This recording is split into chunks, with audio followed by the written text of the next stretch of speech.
আসসালামু আলাইকুম, আমন্ত্রণ জানাচ্ছি টুডেস রেসিপিতে। আজকে আমি খুবই মজাদার একটা রেসিপি আপনাদের সাথে শেয়ার করব।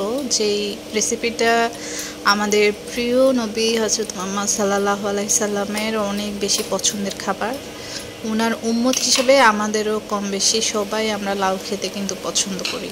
তো এই লাউ রান্নার খুব স্পেশাল একটা টেকনিক আজকে আমি আপনাদের সাথে শেয়ার করব।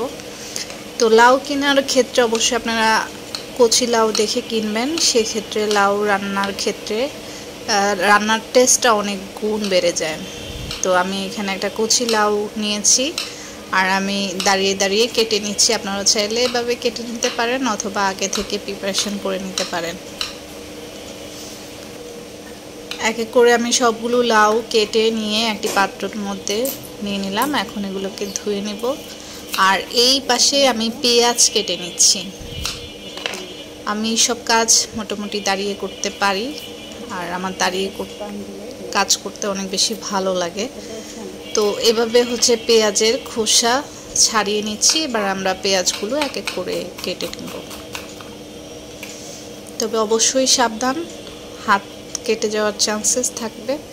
আপনারা যারা দাঁড়িয়ে কাটতে পারেন না তারা আপনাদের পদ্ধতিতে কেটে নেবেন।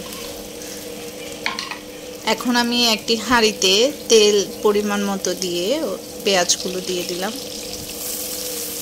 খুব বেশি তেল দেওয়ার দরকার নেই। লাউ তরকারিটা আসলে অনেক বেশি আরামপ্রিয়, শান্তিপ্রিয় একটা খাবার, যার জন্য কম মশলা দিয়ে এই রান্নাটা করতে হয়। তো আমি দিয়ে দিলাম একটু কাঁচামরিচ আর সাথে দিয়ে দিলাম লবণ। লবণটা অবশ্যই স্বাদ অনুযায়ী দিবেন। আপনার লাউর পরিমাণ যতটুকু সে অনুযায়ী দিবেন।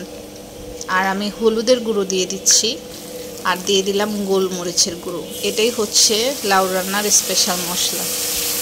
আমরা লাল মরিচের পরিবর্তে গোলমরিচের গুঁড়ো ব্যবহার করব। আর দিয়ে দিব এরকম ছোট ছোট চিংড়ি। ছোট চিংড়ি দিয়ে লাউ কিন্তু অনেক বেশি ভালো লাগে।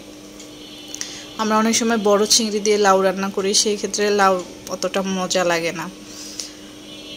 তো এইভাবে আমরা বেশ কিছুক্ষণ রান্না করব। আর এখানে আমি একটু টমেটো দিয়ে দিলাম আর একটু টেস্ট বাড়ানোর জন্য।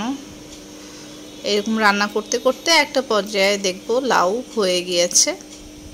ঠিক এরকম সফট লাউটাই কিন্তু খেতে ভালো লাগে। লাউ শক্ত হলে সেই লাউটা খেতে অত ভালো লাগে না। আপনার রান্নার পরে লাউ বলেন কিংবা পেঁপে, এই খাবারগুলো যত বেশি নরম হবে খেতে অনেক বেশি মজার হবে। তো এই ছিল আমার আজকের রেসিপি।